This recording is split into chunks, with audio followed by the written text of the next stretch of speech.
ये बड़ी अजीबोगरीब चीज है, लेकिन अब क्योंकि आ गई है मैं आपको रिपोर्ट करता हूं। एक तो हुकूमत ने गाना जो है नकदा कोका उस पर पाबंदी लगा दी पहले कि ये आप नहीं सुन सकते। हालांकि इस गाने में कोई ऐसे बोल नहीं है, कोई जुबानी बात भी नहीं है, सीधा सीधा गाना है। और इस गाने की वजह से मलकू कहते हैं कि वो बहुत मशहूर हो गया। इस गाने के अंदर एक शेर है जो इमरान खान साहब से रिलेटेड है, कैदी नंबर 804 से रिलेटेड है। अब उस शेर की वजह से ये गाना मिलियंस के अंदर चला गया, मलकू को पूरी दुनिया के अंदर पजीराई मिल गई। किसी आजाद जज के सामने अगर ये मामला जाए तो वो पूछ भी लेगा कि इस गाने में ऐसा क्या है भाई, क्या बुरा है जो आप इसको नहीं लगने देना चाहते। ऐसा नहीं है, लेकिन क्योंकि इमरान खान साहब है तो उनसे वो डरते हैं, उन्होंने नकदा कोका पे पाबंदी लगा दी। और अब एक नया नोटिफिकेशन जारी किया गया है, और ये नोटिफिकेशन 16 सीनियर तरीन अफसरान को, पुलिस और चीफ सेक्रेटरी से लेकर तमाम लोगों को भेजा गया है कि बसंत पे किसी की फोटो ना लगे। अब किसी की फोटो का मतलब यह है कि इमरान खान की फोटो ना लगे, कोई पार्टी का झंडा ना लगे, तो ये इसका मतलब यह है कि इमरान खान साहब की पार्टी का झंडा ना लगे। सादी बात है, सभी समझते हैं बात क्या है। डर इसी बात का है ना कि आपको आसमान पे इमरान खान साहब की तस्वीर वाली, उनके नाम वाली, उनके कैदी नंबर वाली, उनकी पार्टी के झंडे वाली पतंगें नजर आएंगी बसंत के दिन। तो इस पर भी उन्होंने पाबंदी लगा दी, कहती दफा 144 हम लगा देंगे। आप अंदाजा करिए इमरान खान साहब से सिस्टम कितना डरा हुआ है, कितना खाइफ है, कितना परेशान है भी। अगर इस लेवल पे आप पहुंच गए हैं और आप इमरान खान का मुकाबला नहीं कर पा रहे, उसको आप डरा हुआ नहीं दिखा पा रहे, उसको आप सरेंडर नहीं करवा पा रहे, वो आपसे हार नहीं मान रहा, तो जाके उससे माफी मांग ले और जाके उससे सुलह कर ले और उसे बोले कोई रास्ता निकाल कर दे। सियासी आदमी है, वो आपको कोई ना कोई रास्ता निकाल कर दे भी देगा। लेकिन जितना आप गिरते चले जा रहे हैं ना इमरान खान साहब की मुखालफत में, कभी इद्दत वाला केस ले आते हैं, कभी साइफर वाला केस ले आते हैं, कभी आप उसकी तस्वीर पे पाबंदी लगा देते हैं, कभी उसकी आवाज़ पे पाबंदी लगा देते हैं, कभी आप उसकी मुलाकातें बंद कर देते हैं, कभी आप उसकी बेगम को पकड़ लेते हैं, कभी आप उसकी बहनों को पकड़ लेते हैं, कभी आप खवातीन के ऊपर टॉर्चर करते हैं, कभी आप बच्चों पे टॉर्चर करते हैं। जगह जगह आप दरबदर हो रहे हैं, बाहर दुनिया में आप दरबदर हो रहे हैं। पाकिस्तान के अंदर यूनिवर्सिटियों के चक्कर लगा लगा के आप थक गए हैं, कोई आपकी बात सुनने के लिए तैयार ही नहीं है। हत्ता कि आपने ये भी सोच लिया कि 25 साल तक के तमाम लोगों से वोट का हक ही छीन लिया जाए। जब आप इस हालत में आ गए हैं तो अब आप एक ज़हनी मरीज बन चुके हैं। ये प्रैक्टिकली ज़हनी मर्ज है, और क्या है, आप मुकाबला ही नहीं कर पाएंगे पाकिस्तानियों का। तो जाए जाके इमरान खान से माफी मांगे, उससे कहीं कोई रास्ता निकाल कर दे, उससे सुलह करे, वो आपको कोई ना कोई रास्ता निकाल कर दे देगा। वो पॉलिटिकल आदमी है। वफाकी मुद्रा भी फंस गए। देखिए ना, जो लोग दिन रात करते थे कि हम ऑपरेशन करेंगे, हम जरूर ऑपरेशन करेंगे, खैबर पख्तूनख्वा में मिलिट्री ऑपरेशन होगा, मिलिट्री ऑपरेशन हम जरूर करेंगे, कौन रोक सकता है, किसी का बाप भी नहीं रोक सकता। दिन रात इनकी तकब्बुर भरे जुमले ही खत्म नहीं हो रहे थे। इमरान खान साहब ने जेल से बैठकर कहा कि नहीं, मिलिट्री ऑपरेशन मसले का हल नहीं है। मसले का हल जरूर होगा, लेकिन मुशावरत के साथ होगा। बैठो, सारे स्टेक होल्डर्स से बातचीत करो और यह ड्रामा बंद करो।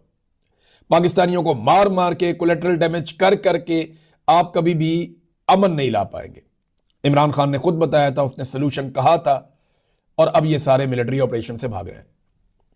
यानी पहले जो सारे बड़के मार रहे थे, कैदी नंबर 804 अकेला खड़ा था, उसने कहा जी मैं ऑपरेशन नहीं करने दूंगा। आज ये सारे ऑपरेशन से भाग रहे हैं। जनाब हम तो ऑपरेशन कर नहीं रहे थे, हमारा तो इरादा ही कोई नहीं ऑपरेशन करने का। चक्कर क्या हुआ? चक्कर ये हुआ कि इन्हें लगा था कि ये ऑपरेशन करेंगे, रोला रोला डालेंगे, वहां बंदूकों का, हेलीकॉप्टर्स का, रॉकेट लॉन्चर्स का, फायरिंग के ये मनाजिर आएंगे, बड़े जंगी किस्म का माहौल बना देंगे। जैसे इंडिया के साथ लड़ाई के बाद हमें पजीराई मिली थी, इस ऑपरेशन में हमें पजीराई मिल जाएगी। नहीं, ऐसा हुआ नहीं। इंडिया के साथ जो आपकी झड़प हुई उसमें पाकिस्तानी कौम आपके साथ खड़ी हुई, जब भी होगी साथ ही खड़ी हो जाएगी।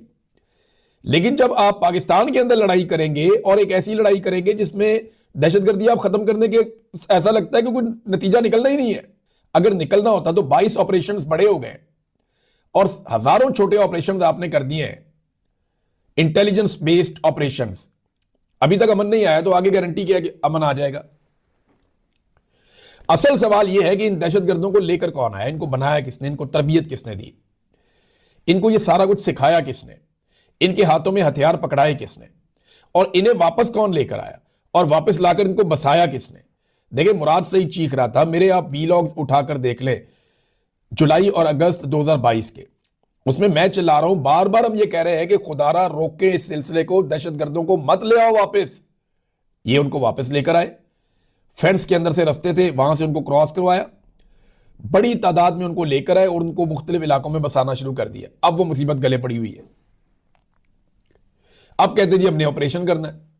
ऑपरेशन में नुकसान किसका होता है? आम सिपाही मारे जाते हैं, पुलिस वाले मारे जाते हैं, ऑपरेशन में आम सिविलियंस मारे जाते हैं, कोई दहशतगर्द भी मारे जाते हैं।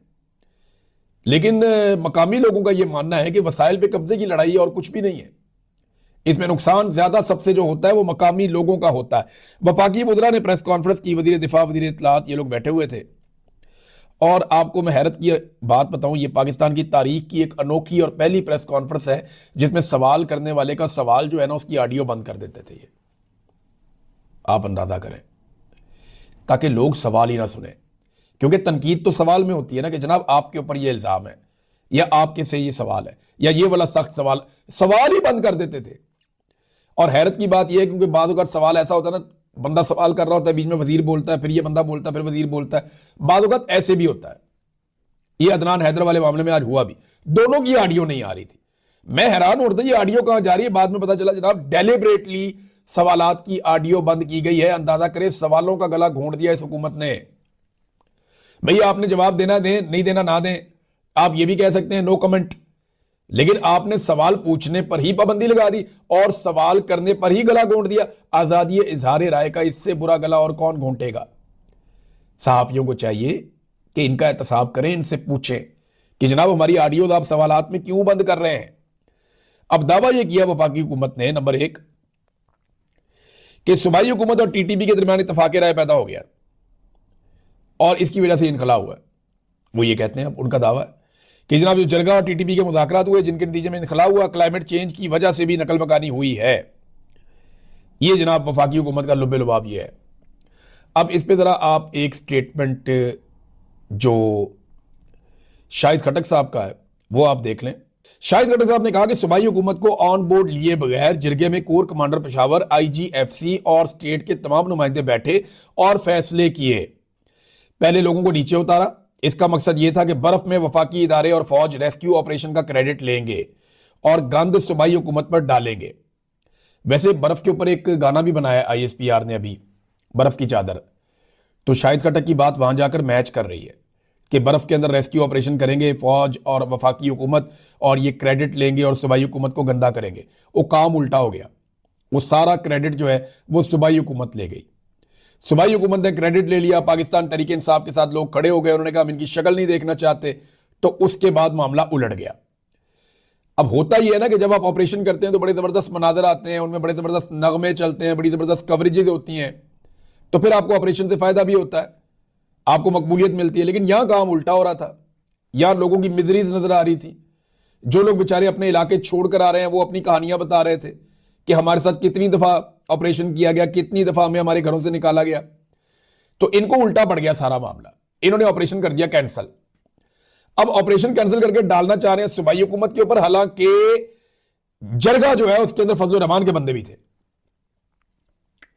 अलग अलग पार्टियों के बंदे होते हैं ना, तो वो अलग अलग पार्टियों के बंदों को कायल किसने किया? फजल रहमान के बंदे ने खुद कहा कि 4 दफा तो IGFC और खैबर पख्तूनख्वा का जो कोर कमांडर पेशावर है वो उनके साथ बैठा। ये अब उनके अपने बंदे कह रहे हैं और ये बयानात मौजूद है सोशल मीडिया पे इस वक्त।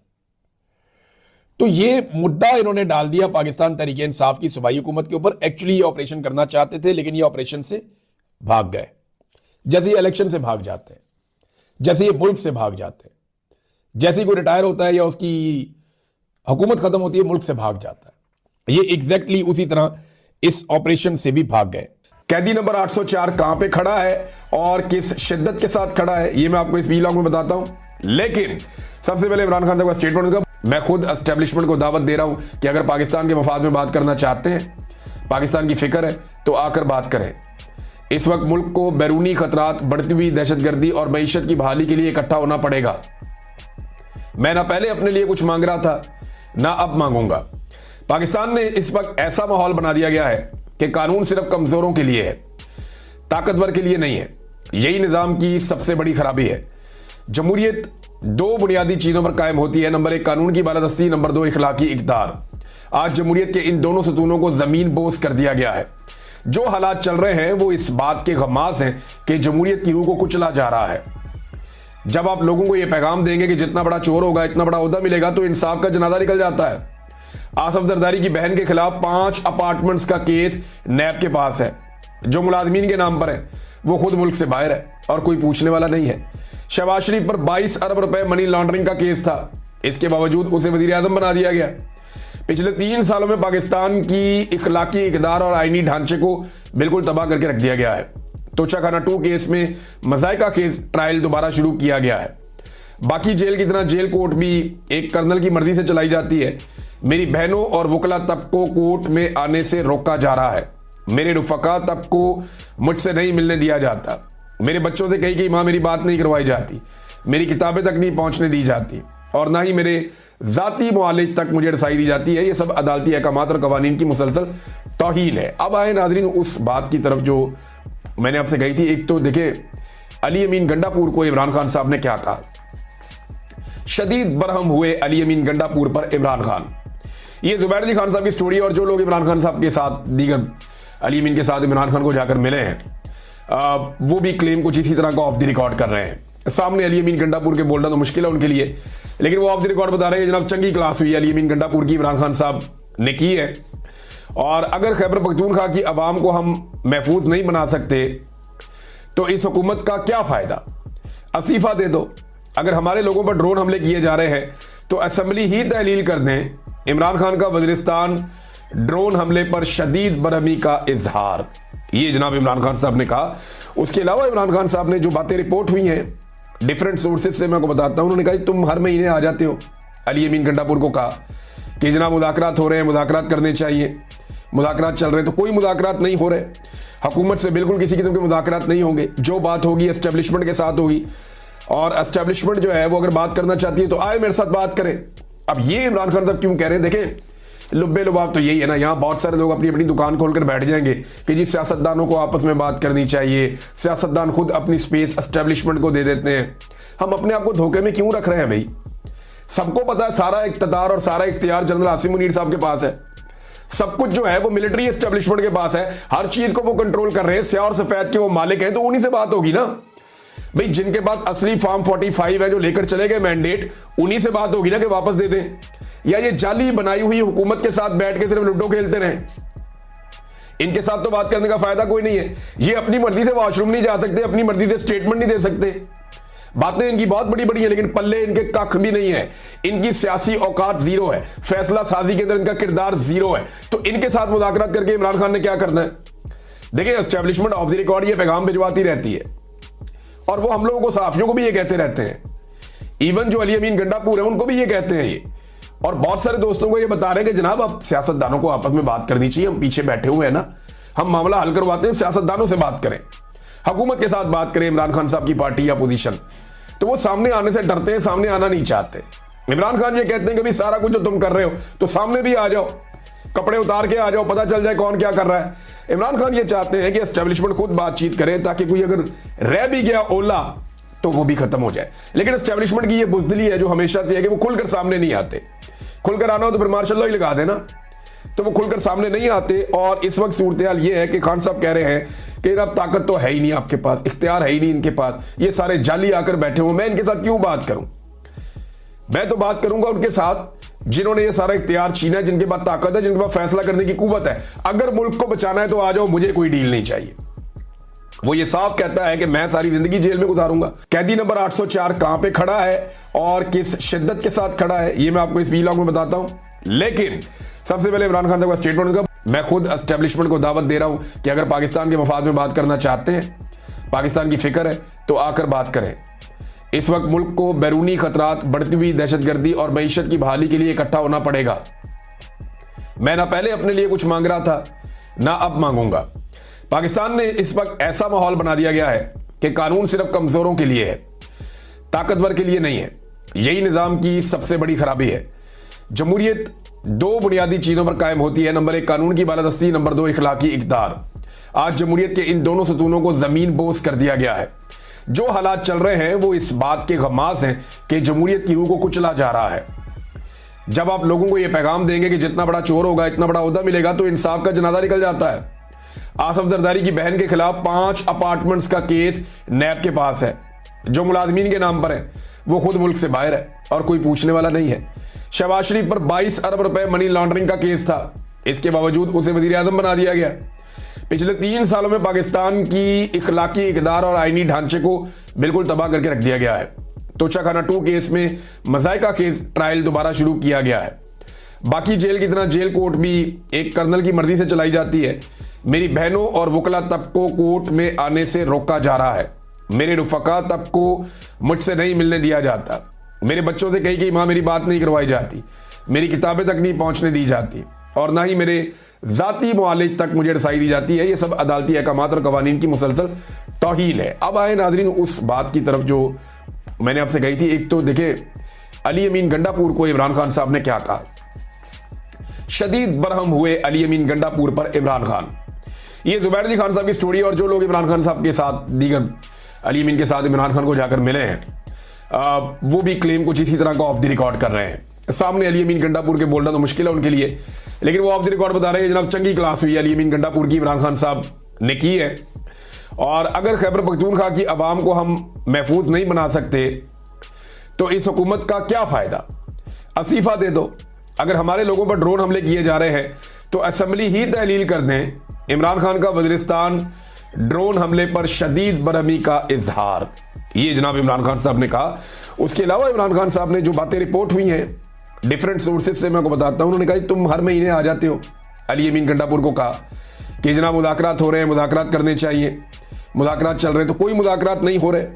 हुकूमत से बिल्कुल किसी किस्म के मुज़ाकरात नहीं होंगे। जो बात होगी एस्टेब्लिशमेंट के साथ होगी और एस्टेब्लिशमेंट जो है वो अगर बात करना चाहती है तो आए मेरे साथ बात करें। अब ये इमरान खान साहब क्यों कह रहे हैं, देखें लुब्बे लुबाब तो यही है ना। यहाँ बहुत सारे लोग अपनी अपनी दुकान खोलकर बैठ जाएंगे कि जी सियासतदानों को आपस में बात करनी चाहिए, सियासतदान खुद अपनी स्पेस एस्टेब्लिशमेंट को दे देते हैं। हम अपने आप को धोखे में क्यों रख रहे हैं भाई। सबको पता है सारा इख्तियार और सारा इख्तियार जनरल आसिम मुनीर साहब के पास है। सब कुछ जो है वो मिलिट्री एस्टेब्लिशमेंट के पास है। हर चीज को वो कंट्रोल कर रहे हैं। स्याह और सफेद के वो मालिक हैं, तो उन्हीं से बात होगी ना भाई। जिनके पास असली फॉर्म 45 है जो लेकर चले गए मैंडेट, उन्हीं से बात होगी ना कि वापस दे दें। या ये जाली बनाई हुई हुकूमत के साथ बैठ के सिर्फ लूडो खेलते रहे। इनके साथ तो बात करने का फायदा कोई नहीं है। ये अपनी मर्जी से वॉशरूम नहीं जा सकते, अपनी मर्जी से स्टेटमेंट नहीं दे सकते। बातें इनकी बहुत बड़ी बड़ी है लेकिन पल्ले इनके कख भी नहीं है। इनकी सियासी औकात जीरो है, फैसला साजी के अंदर इनका किरदार जीरो है। तो इनके साथ मुज़ाकरात करके इमरान खान ने क्या करना है।